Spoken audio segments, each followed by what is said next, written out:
বিশ্ব আগাচ্ছে ঠিকই, বাট নিউক্লিয়ার কোনো যুদ্ধের দিকে। এখন বলবে ভবিষ্যৎবাণী করে দিল নিউক্লিয়ার যুদ্ধ হবেই তো বলি নাই, বলেছি হওয়ার মুখোমুখি অবস্থা দাঁড়িয়ে আছে। যে কোনো মিলিটারি অ্যাফেয়ার্স যারা পড়াশোনা করে, ভালো মানের পলিটিশিয়ান যারা ইন্টেলেক্ট রাখেন মাথার মধ্যে, শিক্ষিত সমাজ এবং মিলিটারি অ্যাফেয়ার্স যারা বোঝেন, তাদেরকে জিজ্ঞাসা করে দেখেন যে আবু তো আদনান ভাই একটা লেকচারে বলেছিল যে সারা ওয়ার্ল্ড নাকি নিউক্লিয়ার যুদ্ধের দ্বারপ্রান্তে দাঁড়িয়ে আছে, কথাটা কতটুকু সত্য? তারা অ্যান্সার দিবে ইনশাল্লাহ। দেখেন, এই শিক্ষিত সমাজ অ্যান্সার দিবে ইনশাল্লাহ। তাকে জিজ্ঞেস করতে যায় না যে বিষয়ে কোনো জ্ঞানী রাখে না। আমার কথা কি বুঝতে পারছেন? যারা এই সেক্টরে পণ্ডিত তাদেরকে জিজ্ঞাসা করেন, তারা বলবে যে হ্যাঁ, এটা মুখোমুখি দাঁড়িয়ে আছে, যে কোনো সময় হতে পারে। আমরা নিউক্লিয়ার যুদ্ধ হবে কিনা তা তো আর আমরা কোরআন সুন্নাহয় পাইনি, এতটুকু পেয়েছি মালহামা হবে। কি হবে? মালহামা মানে মহাযুদ্ধ। এটা বিভিন্ন কান্ট্রির মধ্যে জড়িয়ে পড়তে পারে, আল্লাহু আ'লাম বিসসাওয়াব। এতটুকু জেনেছি ইরাকের ইউফ্রেটিস নদীর সোনার পাহাড়কে কেন্দ্র করে বিশাল যুদ্ধ হবে, এটা জেনেছি, হাদিসে আছে। শুধু তাই নয়, নবী সাল্লাল্লাহু আলাইহি ওয়াসাল্লাম বলেছেন প্রতি 100 জনের মধ্যে 99 জন মানুষ ওই যুদ্ধে মারা যাবে। যারা যুদ্ধে অংশ নিবে তাদের কথা বলা হচ্ছে। মুসলিমদেরকে বলা হচ্ছে তোমরা ওই সম্পদে হাতও দিবে না। ওই সম্পদ নেয়া তো দূরের কথা, ওখানে হাতও দিতে যেও না। আমার কথা কি বুঝতে পারছেন? তো দেখছেন বিশ্ব এগিয়ে যাচ্ছে, কিন্তু আমরা বলছি যে একটা নিউক্লিয়ার ওয়ারের দিকে এগিয়ে যাচ্ছে।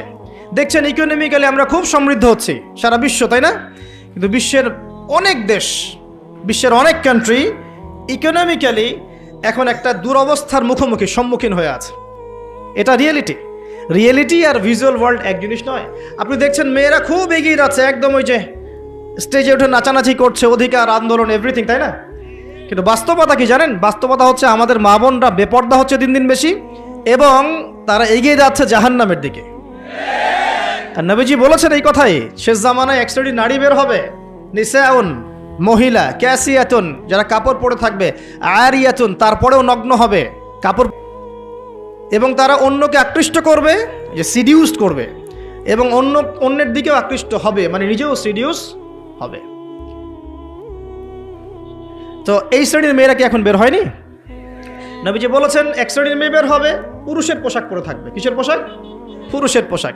এখানে শুধু বাহ্যিকভাবে পুরুষের পোশাক নয়, বাহ্যিকভাবে তো পুরুষের পোশাক পরেছেই অনেক আগেই। যান এই যে বনানী, আপনার শপিং মলস, গুলশান, ঢাকার বিগ সিটিজ, মেগা সিটিজের মেগা পয়েন্টগুলো তো যান, আপনি নিজের চোখেই দেখতে পারবেন। আপনার এখানেও আছে? আচ্ছা, যাই হোক, হ্যাঁ, থাকতেই পারে, কারণ এগুলো তো এখন ছড়িয়ে পড়েছে কিভাবে? এই যে মোবাইল ফোনের মাধ্যমে। এমন কোনো জায়গা নাই এখন, বিশ্বের এমন কোনো জায়গা নাই যেখানে এই ফিতনাগুলো আসলে ছড়িয়ে পড়ে নাই। সো তারা ছড়িয়ে পড়েছে। এখন নবী সাল্লাল্লাহু আলাইহি ওয়াসাল্লাম এটাই বলছেন যে মেয়েরা পোশাক পরিবর্তন হয়ে যাবে, ছেলেরা মেয়ের পোশাক পরবে, মেয়েরা ছেলের পোশাক পরবে। পরে নাই? আর কোন নিদর্শনের জন্য অপেক্ষা করছেন? শুধু পোশাক পরিবর্তন মানে বাহ্যিক পোশাক নয়, এখানে আপনার সমাজের ফাংশনাল রোলটাও চেঞ্জ হয়ে যাবে। মেয়েরা ছেলেদের জায়গায় আসবে, ছেলেরা মেয়েদের জায়গায় আসবে। এসেছে কি আসে নাই? আচ্ছা, একটা বড় সাইন বলেছেন নবী সাল্লাল্লাহু আলাইহি ওয়াসাল্লাম লাস্ট ডে বা কিয়ামতের, সেটা হলো যে সমাজের সবচেয়ে নিম্ন শ্রেণীর মানুষ, মানে যাদের পরনে কাপড় ছিল না এবং পায়ে স্যান্ডেল ছিল না, বড় লোকদের কথা বলা হচ্ছে না এই হাদিসের মধ্যে। এখানে বলা হচ্ছে যে আনতারাল হুফাতাল উরাতাল আলাতা রিয়া আশ-শাই ইয়াতাতাওয়ালুনা ফিল বুনিয়ান। এখানে এমন মানুষের কথা বলা হচ্ছে যারা নগ্ন পদের, খালি পায়ের, স্যান্ডেল কেনার টাকা নাই, খালি গায়ের মানে কাপড় কেনার টাকা নাই, এবং রাখাল শ্রেণীর মানুষ। তারা কি করবে? ইয়াতাতাওয়ালুনা ফিল বুনিয়ান, উঁচু উঁচু কনস্ট্রাকটিভ বিল্ডিংস নির্মাণের প্রতিযোগিতা করবে। হয়েছে কি হয়নি? কিভাবে সম্ভব হলো? রিবা, সুদের মধ্য দিয়ে, এবং করাপশন, অন্যের সম্পদ আত্মসাতের মধ্য দিয়ে। হয়েছে কি হয় নাই? তো আর কোন নিদর্শনের জন্য অপেক্ষা করছে? একটা একটা করে বলতে গেলে সারা রাত চলে যাবে। মূল কথা হচ্ছে ফিতনাময় পরিবেশের মধ্যে, যেখানে এরকম দাজ্জালীয় সবকিছু দেখা যায়, আপনার বাইরের চোখ দিয়ে না দেখে ভিতরের চোখ দিয়ে বুঝতে হবে, তখন দেখবেন এখানে বাস্তবতা এবং ভিজুয়াল ওয়ার্ল্ডের মধ্যে আকাশ পাতাল পার্থক্য আছে। আপনি দেখছেন হ্যাঁ মেয়েরা এগিয়ে যাচ্ছে, আমরা বলছি বাস্তবতা হচ্ছে মেয়েরা জাহান্নামের দিকে যাচ্ছে এগিয়ে। আপনি দেখছেন যে হ্যাঁ খুব সুন্দর ইকোনমিক প্রোগ্রেস, আদতে কি হচ্ছে? আদতে পুরো ইকোনমিক স্যাংশনের মধ্যে আমরা পড়ে আছি, অবস্থা খারাপ। আপনি দেখছেন সারা ওয়ার্ল্ড খুব এগিয়ে যায়, মঙ্গলে, চাঁদে, কি একটা অবস্থা, কিন্তু আদতে কি হচ্ছে? পুরো কিয়ামতের দিকে বিশ্ব এগিয়ে যাচ্ছে। দেখছেন মুসলিম উম্মাহ খুবই নারে তাকবীর, আল্লাহু আকবার, একদম, তাই না আমাদের অবস্থা? কিন্তু বাস্তবতা কি? বাস্তবতা হচ্ছে পুরো বিশ্বজুড়ে মুসলিমদের এখন একটা অধঃপতনের সময় চলছে প্রতিটা সেক্টরে। এটা সেই যুগ না যেটাতে ওমর রাদিয়াল্লাহু আনহুর যুগে আমরা বসে পুরো বিশ্ব শাসন করতাম, সেটা কি এই যুগ? এই যুগ নয়। বরং নবীজি বলছেন বাদা আল ইসলাম গরিবান ওয়া সায়াউদু কামা বাদা। ইসলাম শুরু হয়েছিল অপরিচিতভাবে, গরিবভাবে, ওয়া সায়াউদু কামা বাদা, এবং আবার শীঘ্রই সেই অপরিচিত জায়গায় ফিরে আসবে। অপরিচিত জায়গায় ফিরে আসবে, গরিব জায়গায়। আপনি পরিবারে ইসলাম পালন করতে যান, পরিবারের মধ্যে আপনি গরিব হয়ে যাবেন, অপরিচিত হয়ে যাবেন। সমাজে পালন করতে যান, আমি কোন ইসলামের কথা বলছি? ওই গোলালু মার্কা ইসলাম না, যেটা সব তরকারিতেই চলে, ওটার কথা বলছি না। যে ইসলাম ফলো করলে আপনার হাতে আগুন ধরে রাখার মতো অবস্থা হয়, ওটা ফলো করেন, সমাজে আপনি বিচ্ছিন্ন হয়ে যাবেন। বিশ্বে পালন করতে যান, দেখবেন আপনাকে কোণঠাসা করে রেখে দিয়েছে। এই হলো অবস্থা, গরিবান। এই অবস্থায় কি হবে? যেটা আপনি বাহ্যিক চোখে দেখছেন, বাস্তবতা এমন নাও হতে পারে। আল্লাহ পাক আমাদেরকে এই সিচুয়েশনটাকে বোঝার তৌফিক দান করুন। আর সিচুয়েশন বুঝতে গেলে বাহ্যিক জ্ঞান যথেষ্ট নয়, ইন্টারনাল কি লাগবে? আল্লাহর বাসিরা এবং নূর এবং মারেফত দরকার আছে। এটা কি জিনিস? এটা আমি আপনাকে আসলে ওই ক খ গ ঘর মতো পড়িয়ে বোঝাতে পারবো না, তবে আমি চেষ্টা করছি। আমার দিকে মনোযোগ দেন। খিদির আলাইহিস সালাম যা দেখছেন, মুসা আলাইহিস সালাম কি তাই দেখেছিলেন? আচ্ছা, খিদির আলাইহিস সালাম যে তিনটা ঘটনা ঘটলো, এই তিনটা ক্ষেত্রে খিদির সঠিক ছিলেন না ভুল? তাহলে তিনি এমন কি দেখলেন, কি বুঝলেন, কি শুনলেন যেটা মুসা আলাইহিস সালাম পারলেন না, বুঝলেন না? এটা কি? এটাই হচ্ছে আল্লাহ পাকের বাসিরা বা মারেফত বা দূরদর্শিতা, যেটাকে আমরা আল্লাহ নূর বলি। তিনি আল্লাহ পাকের নূর দিয়ে দেখছেন। এখন আমরা বুঝলাম শেষ জামানায় টিকে থাকতে হলে আমাদেরকে এরকম দৃষ্টিভঙ্গি নিতে হবে, এতটুকু বুঝতে পেরেছি। কিন্তু এই দৃষ্টিভঙ্গি অর্জিত হবে কিভাবে, এই বিষয়টা আমরা বুঝতে পারছি না। পরিবেশটা নষ্ট করেন না। এই দৃষ্টিভঙ্গি অর্জিত হবে কিভাবে, এটা কি জানা দরকার নাই? আচ্ছা, আসুন সেদিকে কথা বলি। প্রথম কথা, প্রিয় ভাইয়েরা, এই দৃষ্টিভঙ্গি অর্জন করতে হলে আগে কলব পরিষ্কার করতে হবে। কি করতে হবে? আচ্ছা, এটা কিভাবে হবে? সার্ফ এক্সেল দিয়ে ঘষবেন? আচ্ছা, কলব পরিষ্কার করার জন্য আমি কয়েকটা ফর্মুলা বলে দিই আগে।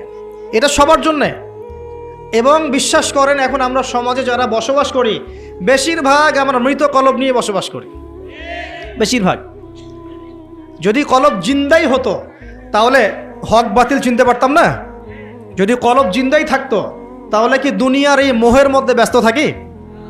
যদি কলব জিন্দা থাকতো সারাদিন, তাহলে দুনিয়ার ফিকিরে ব্যস্ত থাকতে পারি। যদি কলব জীবিতই থাকে তাহলে কাউকে দাফন করার পরে দুনিয়াবি খোশ গল্পে কেউ মত্ত হতে পারে? যদি কলব জিন্দা থাকে তাহলে কেউ মানুষকে ঠকাতে পারে, মাপে কম দিতে পারে, কেউ কি গোপনে পাপ করতে পারে, কেউ কি অন্যের সম্পদ আত্মসাৎ করতে পারে?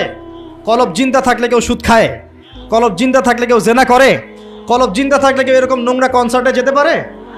অতএব বুঝতে পারছি এইসব পরিস্থিতি দেখে যে আমাদের বেশিরভাগের কলব কি? মৃত, নিঃসন্দেহে মৃত, কোনো সন্দেহ নাই। নবী সাল্লাল্লাহু আলাইহি ওয়াসাল্লাম বলছেন, যখন আদম সন্তান একটা পাপ করে তখন কলবের মধ্যে একটা স্পট বা দাগ পড়ে, কালো একটা স্পট বা দাগ পড়ে। আবার যদি গুনাহ করে আবার স্পট পড়ে, আবার দাগ পড়ে, আবার গুনাহ করে আবার স্পট পড়ে। গোনার উপর গোনা করতে থাকে, পুরো কলবটা কালো কুচকুচে কুৎসিত হয়ে যায়, দুর্গন্ধযুক্ত। অনেস্টলি বলেন তো দেখি, অনেস্টলি বলেন যে আমাদের কলবগুলো এখন এরকম না? আমরা কন্টিনিউয়াসলি পাপ করি না? কতবার দিনে আস্তাগফিরুল্লাহ ওয়া আতুবু ইলাইহি পড়ি, কতবার? নবী সাল্লাল্লাহু আলাইহি ওয়াসাল্লাম এমন একজন ব্যক্তি যার আগের গুনাহ মাফ, পরের গুনাহও মাফ, তারপরেও তিনি দিনে 100 বার বলতেন আস্তাগফিরুল্লাহ ওয়া আতুবু ইলাইহি। কলব পরিষ্কারটা সবচেয়ে ইম্পর্টেন্ট জিনিস। এখন মানুষ বলতে পারে সুফিজমের আলোচনা করছে। হ্যাঁ, সুফিজমের আলোচনা করছি কিনা তা জানি না, তবে আমি আল্লাহর ইহসান নিয়ে কথা বলছি। কি নিয়ে কথা বলছি? হাদিসে জিবরিলের মধ্যে 4টা প্রশ্ন করা হচ্ছে। কটা প্রশ্ন? 4টা। তার মধ্যে একটা প্রশ্ন হচ্ছে আখবিরনি আনিল ইহসান, হে মুহাম্মদ সাল্লাল্লাহু আলাইহি সাল্লাম আমাকে ইহসান সম্পর্কে বলুন। জিবরাইল আলাইহিস সালাম প্রশ্ন করছেন। কে প্রশ্ন করছেন? ইহসান কি? নবী সাল্লাল্লাহু আলাইহি ওয়াসাল্লাম বলেন আনতা আবুদাল্লাহ কাআন্নাকা তারাহ, তুমি এমন ভাবে আল্লাহর ইবাদত করবে যেন তুমি আল্লাহকে দেখতে পাচ্ছ। ওয়া ইল্লাম তাকুন তারাহু ফাইন্নাহু ইয়ারাক, তুমি যদি আল্লাহকে দেখতে নাও পারো জেনে রাখবে যে আল্লাহ পাক তোমাকে দেখছেন। এই ফিলিংসটা মানুষের মধ্যে থাকলে কি মানুষ পাপগুলো কন্টিনিউয়াসলি করতে পারে? যদি পাপ হয়েও যায় সে তো তওবা করে ফিরে আসবে, তাই নয় কি? আচ্ছা, এখন দেখুন কি করতে হবে। এক নাম্বার বলছি যে অন্তরটাকে পরিচ্ছন্ন করতে হবে। পরিচ্ছন্ন করার জন্য প্রথম কাজ কি? প্রথম কাজ হচ্ছে 5 ওয়াক্ত নামাজকে আঁকড়ে ধরা। কি করা?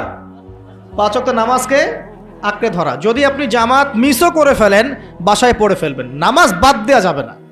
মানে জামাত মিস করে ফেলেছি জন্য নামাজ বাদ, এমন নয়। নামাজ জামাত মিস হয়ে গেছে, আচ্ছা হয়ে গেছে, ঘুমিয়েছিলেন বা মনে ছিল না বা ব্যস্ত ছিলেন, কথার কথা, যখনই সময় পেয়েছেন, মনে পড়েছে, ঘুম থেকে উঠেছেন, নামাজ পড়তে হবে, একাই পড়তে হবে। বাদ দিবেন আজকে থেকে? বরং আমরা চেষ্টা করব ইনশাআল্লাহ জীবনে যে নামাজগুলো কাজা হয়ে গেছে সেগুলো যেন হিসেব করে আদায় করে দেয়া সম্ভব হয়, এটাও চেষ্টা করা উচিত। আল্লাহ পাক তৌফিক দান করুন। এক নম্বর নসিহত, নামাজ ছাড়া যাবে না। কারণ একটা হাদিস যথেষ্ট। নবী সাল্লাল্লাহু আলাইহি ওয়াসাল্লাম বলেছেন যে মান তারাকা সালাতাম মুতাআম্মিদান ফাকাদ কাফারা, যে ব্যক্তি ইচ্ছাকৃতভাবে নামাজকে ছেড়ে দিল সে ব্যক্তি যেন কুফরি করলো। কি করলো? কুফরি করলো। মুআজ বিন জাবাল রাদিয়াল্লাহু আনহুর হাদিসে এসেছে, নবী সাল্লাল্লাহু আলাইহি ওয়াসাল্লাম বলেছেন মান তারাকা সালাতাম মুতাআম্মিদান ফাকাদ বারিআত মিন জিম্মাতিল্লাহ, যে ব্যক্তি ইচ্ছাকৃতভাবে তার উপর অর্পিত ফরজ নামাজ ত্যাগ করলো সে ব্যক্তি আল্লাহ পাকের জিম্মেদারি থেকে মুক্ত হয়ে গেল, তার উপর আল্লাহর কোনো জিম্মেদারি নাই। প্রথম নসিহত, যদি অন্তর পরিচ্ছন্ন করতে চাই, নামাজ। মনে থাকবে ইনশাআল্লাহ। আল্লাহ আমাকে তৌফিক দান করুন, আপনাদের সবাইকে তৌফিক দান করুন। 2 নম্বর, বেশি বেশি কোরআন তেলাওয়াত। বেশি বেশি কি? কোরআন তেলাওয়াত। কোরআন তেলাওয়াতের কোনো বিকল্প নেই। প্রত্যেক দিন কিছু কিছু আয়াত এবং সূরাগুলো অবশ্যই তেলাওয়াত করার চেষ্টা করবেন। যেমন আমি বলে দেই, কিছু বলে দিই, মনে রাখেন, কিছু শিখেন। 1 নম্বর সূরা ফাতিহা, 2 নম্বর সূরা ফালাক, নাস, ইখলাস 3 বার করে সকাল সন্ধ্যা। সূরা ফালাক, নাস, ইখলাস, কুল হুয়াল্লাহু আহাদ, কুল আউযু বিরাব্বিল ফালাক এবং কুল আউযু বিরাব্বিন নাস 3 বার। সূরাতুল কাফিরুন ঘুমানোর আগে 1 বার। সূরা হাশরের শেষ 3 আয়াত, সূরা বাকারার শেষের 3 আয়াত, ঠিক আছে? তারপরে সূরা মুমিনুনের কিছু আয়াত, আয়াতুল কুরসি, সূরা আলে ইমরানের শেষের 10 আয়াত, সম্ভব হলে সূরা মুলক, প্রত্যেক জুমায় সূরাতুল কাহফ, অথবা আপনি চাইলে এই যে মানুষ অনেকে ঝাড়ফুঁকের সমস্যা হয় না, বদনজর লাগা, ঝাড়ফুঁক, কুফরি কালাম, সেসব ক্ষেত্রে আপনি সূরা জিনের প্রথম 10 আয়াত, সূরা সফফাতের প্রথম 10 আয়াত, সূরা ইয়াসিন, সূরা কাহফের প্রথম 10 শেষ 10, এগুলোর উপর আমল করতে পারেন। ইনশাআল্লাহ দেখবেন আপনার জীবনে বরকত আসবে। আপনি চোখ লাগা, বদনজর, এই যে হিংসুকের হিংসা, চোখ লাগা, বদনজর, কুফরি, তাবিজ, কালাম, এগুলো থেকে বেঁচে থাকবেন ইনশাআল্লাহ।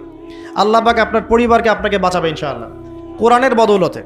এবং এগুলো যদি মুখস্থ করে ফেলতে পারেন এবং নিয়মিত মাঝে মাঝে নামাজে পড়েন, এমনি তেলাওয়াত করেন, ইনশাআল্লাহ তাআলা কোরআন আপনার জীবনে প্রোটেকশন নিয়ে আসবে, আল্লাহর রহমত বরকত নিয়ে আসবে ইনশাআল্লাহ।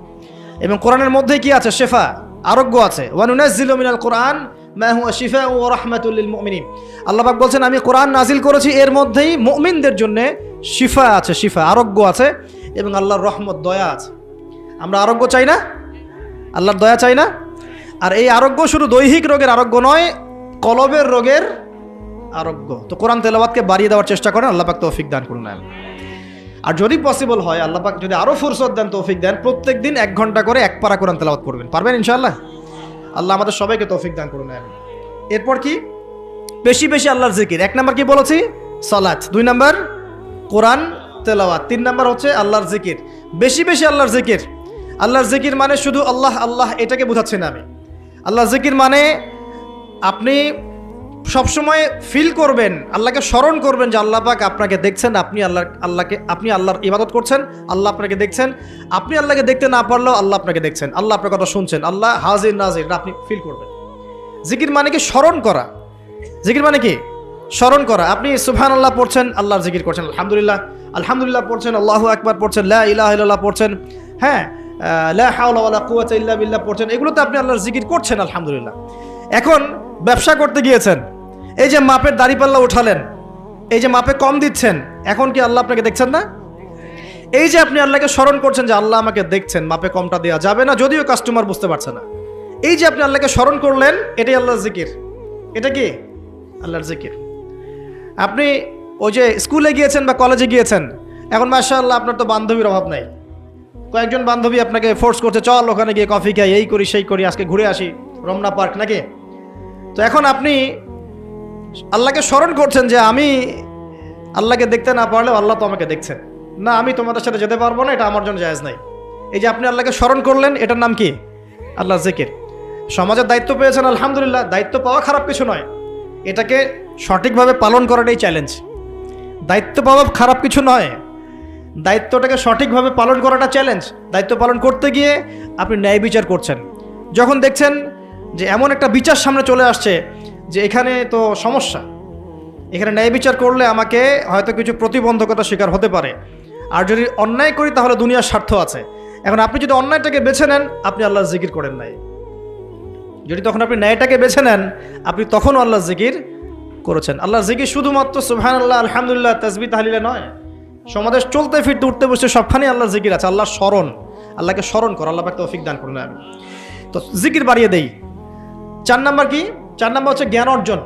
মানে বেশি বেশি কোরআন সুন্নাহর জ্ঞান অর্জন করেন, আল্লাহর নূর মারিফত পাওয়া যাবে ইনশাআল্লাহ। 5 নাম্বার একটা বলে দেই, সেটা হলো আল্লাহওয়ালা মানুষ যারা আল্লাহওয়ালা মানুষ, আল্লাহর এবং রাসূলের কথা বলেন, যারা মুত্তাকি, পরহেজগার এবং সৎ, এইসব মানুষদের সাথে সংস্পর্শে থাকেন, আল্লাহ পাকের নূর পাওয়া যাবে ইনশাআল্লাহ। আর 5টা কথা বললাম, খালি অনলি 5টা। এগুলোর পাশাপাশি আর 5টা বিষয় আছে, যাওয়া যাবে না। 5টা বিষয়ে যাওয়া যাবে না। 1, হিংসা মনে রাখাই যাবে না। মনে যার হিংসা আছে তার সাথে আল্লাহর নূরের কোনো সম্পর্ক নাই। সে কোশ্চিন কালেও খিদির হতে পারবে না। তার বড় বড় ডিগ্রি থাকতে পারে, সার্টিফিকেট থাকতে পারে, মনে হিংসা দিয়ে ভর্তি, কোশ্চিন কালেও আল্লাহর নূর এবং মারিফত অর্জন করতে পারবে না, সম্ভব না। কলবুন সেলিম, বিশুদ্ধ কলব, অবনত চিত্তের কলব না থাকলে এটা সম্ভব নয়। অতএব হিংসা করবেন। এখন তো হিংসার যুগ। এখন তো ওই যে বললাম না, ছেলে মেয়ে হয়ে যাচ্ছে, মেয়ে ছেলে হয়ে যাচ্ছে। এখন মেয়েরা কিন্তু খুব একটা ঝগড়া করে না। মেয়েদের কথাবার্তাগুলো এখন ছেলেদের মতো। বাইরে বের হয়ে রিক্সা ডাক দেবে, এই রিক্সা এদিকে আসো, এই সিএনজি এদিকে আসো। ওর গলার ভয়েসটা ছেলেদের মতো। আর ছেলেরা কি করে দেখবেন, যে কোনো একটা ইস্যু পাক বা না পাক, অনলাইনে ফেসবুকে বসে আহলুল কমেন্ট, এখানে দেখবেন সারাদিন ঝগড়া করছে। ঝগড়া করে করে করে লাস্টে বলবে যে আমিন না লিখে কেউ যাবেন না। এই হলো অবস্থা। দেখবেন ঝগড়াটা একটা স্বভাব ছেলেদের মধ্যে আসছে। ছেলেরা ঝগড়া করবে কেন? ছেলেরা মারামারি করে সরাসরি নাকি? ছেলেরা কি ঝগড়া করে নাকি? দীর্ঘদিনের ইতিহাস পড়ে দেখেন না আপনি, পুরো ওয়ার্ল্ডের হিস্ট্রি ঘেটে দেখেন, দেখবেন ছেলেদের গায়রত, ব্যক্তিত্ব ছিল না? যুদ্ধ বিগ্রহ করবে ছেলেরা, বক্সিং খেলবে ছেলেরা, জিম করবে ছেলেরা, মার্শাল আর্ট শিখবে ছেলেরা এগুলো করবে। ছেলেরা চুলকাচুলকি ঝগড়া করে নাকি? চুলাচুলি করে নাকি ছেলেরা? এখন দেখবেন ফেসবুকে ঢুকলেই ছেলেরা কিন্তু মেয়েলি ঝগড়া করে। দেখছেন, খেয়াল করছেন? দেখেন সাইকোলজিক্যাল পরিবর্তন হয়েছে। ছেলেরা মেয়ে হয়ে যাচ্ছে, মেয়েদের মধ্যে সাইকোলজিক্যালি ছেলেদের প্রভাব বিস্তার হচ্ছে। অতএব হিংসায় যায়েন না, এটা হিংসার যুগ। হাবিল হন, কাবিল হয়েন না। আপনি হাবিল হন, কাবিল হতে চান না। কারণ কাবিলের আমল নামায় নবী সাল্লাল্লাহু আলাইহি ওয়াসাল্লাম বলেছেন, কিয়ামত পর্যন্ত যত মানুষ খুন হবে, হাদিসটা শোনেন, কিয়ামত পর্যন্ত যত মানুষ খুন হবে, সমস্ত খুনের একটা পাপের অংশ কাবিলের আমল নামায় যুক্ত করা হবে। কারণ কি? কারণ পৃথিবীর ইতিহাসে সেই প্রথম খুনের সিলসিলা চালু করেছিল, সে তার ভাই হাবিলকে হত্যা করেছিল। তা হাবিল কাবিলের এই সুন্নত এখন নাই? আছে। মুসলিমদের মধ্যে দেখবেন বহু কাবিল ঘুরে বেড়াচ্ছে, আছে না? হাবিলের সুখ ওর ভালো লাগছে না, হাবিলের উন্নতি অগ্রগতি ওর পছন্দ হচ্ছে না, হাবিলের কুরবানি আল্লাহর কাছে কবুল হচ্ছে, ও সহ্য করতে পারছে না, এই জন্য সে কাবিল হয়ে গেছে আর কি। এরকম কাবিলের সংখ্যার অভাব নাই তো পৃথিবীতে। আর আমি বারবার বলছি যে ভিতরের শত্রু চেনা খুব ডিফিকাল্ট, বাইরেগুলো চেনা যায়। আমরা দোয়া করি আল্লাহ রাব্বুল আলামিন ভিতর এবং বাহিরের সব ধরনের শত্রুতা থেকে ইসলামকে হেফাজত করুন, আমিন। এবং যারা দুনিয়ার স্বার্থে ইসলামের বিরুদ্ধে শত্রুতা করবে, আল্লাহ পাক ওদের শেকড়টা উপরে ফেলে দেন যেন। সামনে যান। 1 নাম্বার কি রাখা যাবে না? হিংসা। একটা কথা বলে শেষ করি, আপনি যদি কারো প্রতি হিংসা করেন তাহলে কি হবে? আপনার ক্ষতি কি? আপনার যত নেক আমল ধ্বংস হয়ে যাবে। হিংসা সেভাবে নেক আমলকে পুড়িয়ে দেয় যেমন করে আগুন কাঠকে পুড়িয়ে দেয়। হাদিস শুনেছেন হাদিসটা? হিংসা সেভাবে নেক আমলকে পুড়িয়ে দেয় যেভাবে আগুন কাকে পুড়িয়ে দেয়? কাঠকে। কাঠে আগুন ধরিয়ে দেন, কাঠ বাকি থাকে, কয়লা ছাই হয়ে যাবে। ঠিক একইভাবে আমল নামের নেকি সব ছাই হয়ে যাবে। আর যদি আপনাকে কেউ হিংসা করে, ঈর্ষা করে, মানে ঈর্ষা না, হিংসা করে এবং আপনার দিকে বদনজর দেয়, হ্যাঁ, আপনার ক্ষতি চায়, আপনার সাথে কুফুরি করে ইত্যাদি, তাবিজ কবজ করে, তখন আপনারও ক্ষতি হতে পারে। চোখ লাগলে, বদনজর হলে, তাবিজ কবজ, আপনার ক্ষতি হতে পারে। আর এই ক্ষতি থেকে আপনি বাঁচবেন কিভাবে? এটা তো আপনার হাতে নাই, তাই না? কেউ যদি আপনাকে হিংসা করে, এটা তো আপনার হাতে নাই, আছে? নাই। একটা উপায় হচ্ছে মানুষের থেকে নিজেকে যত পারেন আড়াল করার চেষ্টা করেন। এই যে বারবার বলি না, এত শোডাউনের দরকার নাই, ফেসবুকের দরকার নাই, অনলাইনের এই যে ছবি টবির দরকার নেই, এমনি এমনি বলি না। আমরা চাই যে মানুষ থেকে যতটা পারি আড়াল হতে, যতটা সম্ভব, কারণ এখন তো এর চেয়ে বেশি কিছু পাচ্ছি না। এতে ক্ষতি আছে, মানুষের চোখ লাগে। এখন আপনি বাঁচবেন কিভাবে? প্রতিদিন সূরা ফালাক, সূরা নাস, ইখলাস সকাল সন্ধ্যা 3 বেলা করে, সকাল সন্ধ্যা 3 বার করে সূরা ফালাক, সূরা নাস, সূরা ইখলাস। প্রত্যেক নামাজের পর আয়াতুল কুরসি, ঘুমানোর আগে আয়াতুল কুরসি, সূরা বাকারার শেষের আয়াত, সূরা মুলক। এই যে কোরআনিক চিকিৎসাগুলো আপনি যদি গ্রহণ করেন, ইনশাআল্লাহ তাআলা আপনি চোখ লাগা থেকে বাঁচবেন ইনশাআল্লাহ। ইনশাআল্লাহ আপনি বদনজর থেকে বাঁচবেন, হিংসার কুপ্রভাব থেকে বাঁচবেন ইনশাআল্লাহ। এগুলো কিন্তু হেলা কথা বলছি না, এটা এত মারাত্মক। নবী সাল্লাল্লাহু আলাইহি ওয়াসাল্লাম বলেছেন যে চোখ লাগা বদনজরগুলো এত মারাত্মক যে একটা জীবন্ত উটকে রান্নার পাত্রে নিয়ে আসতে পারে। এত ডেঞ্জারাস, এত ডেঞ্জারাস। তো হিংসা করবেনও না, হিংসার শিকারও যেন না হন। এই জন্য সূরা ফালাককে বেশি বেশি তেলাওয়াত করবেন। কুল আউযু বিরাব্বিল ফালাক মিন শাররি মা খালাক ওয়া মিন শাররি গাসিকিন ইযা ওয়াকাব ওয়া মিন শাররিন নাফাসাতি ফিল উকাদ ওয়া মিন শাররি হাসিদিন ইযা হাসাদ। আমি হিংসুকের হিংসা থেকে আল্লাহ তোমার আশ্রয় চাচ্ছি যখন সে হিংসা করে। পারবেন ইনশাআল্লাহ? আর কি করা যাবে না? আল্লাহর নূর মারিফত পেতে হলে অহংকার করা যাবে না। কি যাবে না? আল্লাহ পাক সব পছন্দ করলে অহংকার পছন্দ করবেন না। আল্লাহ পাক অহংকার পছন্দ করবেন। আল্লাহ পাক অনেক পাপ মাফ করে দিতে পারেন, অহংকার আল্লাহ পাক খুব কঠিনভাবে ধরেন। আল্লাহ পাক খুব কঠিনভাবে অহংকারীকে আল্লাহ পাক কখনোই পৃথিবীতে টিকতে দেন নাই। অহংকার আল্লাহ পাকের চাদর, এটা ধরে কেউ টান দিতে পারে না। তোর মনের মধ্যে যদি অহংকার থাকে, কোশ্চিন কালেও ডিগ্রি সার্টিফিকেট অর্জন করেও আল্লাহর নূর পাওয়া যাবে। আপনি খিদির হতে পারবেন না, সিচুয়েশন বুঝতেও পারবেন না, সলিউশনও বের করতে পারবেন না।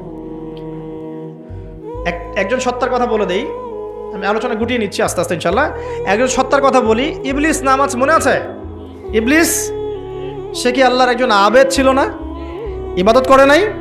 তার জ্ঞান ছিল না? প্রচণ্ড জ্ঞানী ছিল, আল্লাহ পাকের প্রচুর ইবাদত করেছে। কেন জাহান্নামী হল? কি কারণে জাহান্নামী হল? দেখেন, সে আল্লাহ পাকের আদেশকে লঙ্ঘন করেছে, সেজদা করে নাই। এই তো আদম আলাইহিস সালামও তো গাছের কাছে চলে গিয়েছেন। তাহলে আদম আলাইহিস সালামও তো গাছের কাছে গিয়েছেন, আল্লাহ পাকের হুকুমটা লঙ্ঘন হয়ে গেল না? ইবলিসও তো লঙ্ঘন করেছে। তাহলে উভয়ের মাঝে কি পার্থক্য? পার্থক্যটা হচ্ছে আদম আলাইহিস সালাম ভুল করে তওবা করে ফিরে এসেছেন, অহংকার করেন নাই, করেছেন? পক্ষান্তরে ইবলিস ভুল করেও তার উপর অটল থেকেছে। সে বলেছে খলাকতানি মিন নার ওয়া খলাকতাহু মিন তিন। আল্লাহ, আপনি যে আমাকে বলছেন আদমকে সিজদা করতে, আপনি ভুল, আমি সঠিক। নাউজুবিল্লাহ। এই যে আবা ওয়াস্তাকবার, সে উদ্ধত হলো, অহংকার প্রদর্শন করলো। এই একটা কারণেই আল্লাহ পাক কি করেছেন? তাকে চিরস্থায়ী জাহান্নামে দিয়েছেন। কথা কি বুঝতে পারছেন? অতএব অহংকার থাকলে আল্লাহর নূর পাওয়া যাবে না। ইবলিসের ইবাদত ছিল, টিকতে পারে নাই। ওর কিন্তু ইলম ছিল, টিকতে পারে নাই। আল্লাহ বোঝার তৌফিক দান করুন। আর অহংকার মানে এই নয় যে আপনি ভালো জামা পরেছেন, ভালো একটা সুন্দর বাড়ি করেছেন, আপনার জুতাটা সুন্দর, আপনার মানে কিছু জমি জমা আছে, হ্যাঁ, আপনার চলাফেরা, আপনি শৌখিনতা পছন্দ করেন, এটার নাম অহংকার নয়। অহংকার কি? অহংকার হচ্ছে মাতারুল হাক্কি ওয়া গামতুন নাস, সত্য যেটা আল্লাহর পক্ষ থেকে, সত্য বিধানটাকে অস্বীকার করা এবং মানুষকে তুচ্ছ তাচ্ছিল্য করা, এই হলো অহংকার। মনে থাকবে? অহংকার কি? সত্যকে প্রত্যাখ্যান করা এবং মানুষকে কি করা?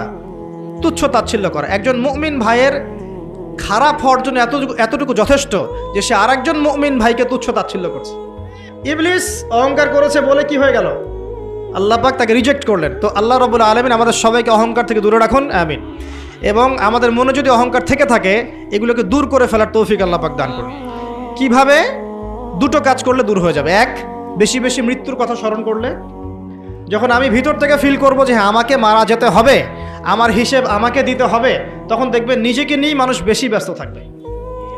আর যখন মানুষ নিজে অহংকারী হয়ে যায়, মনে করেন আমি তো পার পেয়ে গেছি, তখন মানুষ অন্যের দিকে বেশি তেল দেওয়া শুরু করে, অন্যের চরকায় বেশি তেল দেওয়া শুরু করে। আগে না বাবা, নিজের চরকায় আগে তেল দাও। তুমি নিজের আমলের কি অবস্থা, আকীদার কি অবস্থা, আল্লাহকে পেলাম কিনা, কোরআন পড়তে জানি কিনা, হাদিস কতটুকু মুখস্থ করলাম, কতটুকু দাওয়াতের কাজ করলাম, দিনের জন্য কি করলাম, এই ফিকির আগে করো তুমি, তারপরে না মানুষের দিকে চোখ দাও। আচ্ছা, আরেকটা কি? কোরআন বেশি বেশি তেলাওয়াত করা। নবীজি বলেছেন এই দুটো কাজ যে ব্যক্তি করবে, বেশি বেশি পরকালের কথা স্মরণ করবে এবং কোরআন তেলাওয়াত বাড়িয়ে দিবে, ইনশাআল্লাহ তার মনটা অহংকার থেকে দূর হয়ে যাবে, ইনশাআল্লাহ অন্তরটা পবিত্র হবে ইনশাআল্লাহ আযজা ওয়া জাল। হিংসা করা যাবে না, আল্লাহ নূর পেতে হলে অহংকার করা যাবে না। 3 নাম্বার একটা জিনিস বলে দেয়, কি করা যাবে না? কাউকে অপবাদ দেওয়া যাবে না। কাউকে কোনো মিথ্যা অপবাদ দিলে অন্যের হকে আপনি দায়গ্রস্ত হয়ে যাবেন। তখন অন্যের হকের দায়গ্রস্ততা পূরণ করতে আল্লাহর কাছে আপনাকে কঠিন বিচারের সম্মুখীন হতে হবে। অন্যের উপর অপবাদ দিলে, অন্যের নামে গীবত করলে এবং সমালোচনার অপসংস্কৃতির চর্চা করতে থাকলে আল্লাহর নূর পাওয়া যাবে না। 4 নম্বর কি? 4 নম্বর পরশ্রী কাতরতা। অন্যের সুখ দেখে, উন্নতি দেখে, অগ্রগতি দেখে আপনার সহ্য হয় না, জ্বলে। ঠিক আছে, এইরকম মিন মাইন্ডেড মানে ছোট লোকের মনোভাব থাকলে কোশ্চেন কালেও আল্লাহর নূর কলবে আসবে না। আর 5 নম্বরটা হচ্ছে মানুষের প্রতি দয়ালু হতে হবে। কি হতে হবে? দয়ালু। দয়ালু মানে কি? যে সবাইকে আগে নিজের ভাই মনে করতে হবে। একজন ব্যক্তি পলিটিশিয়ান হোক, মিলিটারি সেক্টরে থাকুক, পুলিশ হোক, বিজিবি হোক, আনসার হোক, সাধারণ মানুষ হোক, যুবক যুবতী, কিশোর কিশোরী যেই হোক, এদেশের সবাই আমার আপন ভাইয়ের মতো। সবাই আমাদের ভাই, সবাই মুসলিম ভাই। হ্যাঁ, ওদের মধ্যে মাযহাবী পার্থক্য থাকতে পারে, তরিকার পার্থক্য থাকতে পারে, পলিটিক্যালি পার্থক্য থাকতে পারে, মতাদর্শের পার্থক্য কি থাকতে পারে না? থাকতে পারে। সবার মত কি একরকম হতেই হবে? কিন্তু তারা সবাই আমার মুসলিম ভাই।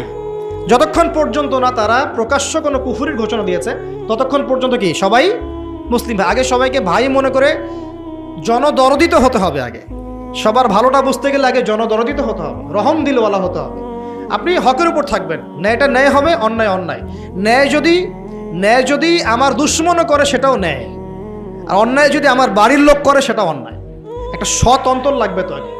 এই রহম দিলওয়ালা না হতে পারলে খিদির হওয়া যাবে না। কারণ আল্লাহ পাক খিদির সম্পর্কে বলেছেন যে আমি খিদির আলাইহিস সালামকে আমার পক্ষ থেকে রহমত দিয়েছিলাম, দয়া দিয়েছিলাম। সুবহানাল্লাহ। ওয়া আল্লামনাহু মিন লাদুন্না ইলমা, এবং আমি আল্লাহ খিদিরকে আমার পক্ষ থেকে জ্ঞান শিক্ষা দিয়েছিলাম। তো এই কয়েকটা বিষয় করা যাবে, আর কিছু কিছু বিষয় করা যাবে না। এগুলো যদি মেনে চলতে পারি ইনশাআল্লাহ আমাদের কলবের মধ্যে আল্লাহর পক্ষ থেকে আল্লাহর নূর আসবে ইনশাআল্লাহ। আরেকটা টোটকা বলে দেই, সেটা হলো কোরআন একটা সূরা আছে, সূরার নামই হচ্ছে সূরা নূর। কি না? এই সূরার উপর যদি আপনি আমি আমল করতে পারি ইনশাআল্লাহ তাআলা আল্লাহর নূর এবং মারিফত পাওয়া যাবে। কেন পেতে হবে এগুলো? কারণ এগুলো পেলে আমরা সেটা দেখবো যা সবাই দেখতে পারবে না। আমরা সেটা শুনবো, সবাই সেটা শুনবে না। আপনি সেটা উপলব্ধি করবেন, সবাই সেটা উপলব্ধি করতে পারবে না। বাহ্যিকভাবে সবাই একটা কিছু বুঝবে, কিন্তু আপনি রিয়েলিটি বুঝতে পারবেন যে আসলে বাস্তবটা কি হচ্ছে। এবং বাস্তবতা বুঝতে পারলে পরেই আমরা ইনশাআল্লাহ তাআলা ওই ফিতনাগুলো চিহ্নিত করতে পারবো, সেখান থেকে বাঁচার পথ খুঁজতে পারবো ইনশাআল্লাহ। আমার কথা কি বুঝতে পারছেন? আচ্ছা, এবার শেষ করার আগে একটু গুটিয়ে নিচ্ছি। সূরা নূর থেকে শুরু করে শেষ করে দেই। দেখুন, এই সূরাটা বাসায় ভালো করে পড়েন। তার আগে আর 2টা সূরা নসিহত করবো, বাসায় গিয়ে আজকে একটু ভালো করে পড়েন। একটা সূরা বনু ইসরাইল, একটা হলো সূরা কাহফ। যে আল্লাহর নূর পেতে হলে আরেকটা টোটকা বলছিলাম, সূরা নূরের উপর আমল করতে হবে। এর পাশাপাশি আপনি 2টা সূরা পড়বেন, সূরা কাহফ এবং সূরা বনি ইসরাইল। এই সূরা কাহফ, বনি ইসরাইল একসাথে রিলেটেড। এখন যদি নূর অর্জন হয়ে যায়, আল্লাহর মারিফত অর্জন হয়, যেগুলোর জন্য শর্তগুলো বললাম, যে আপনাকে সলাতের পাবন্দি করতে হবে, পাশাপাশি নফল এবং সুন্নতের মধ্যে আপনাকে অভ্যস্ত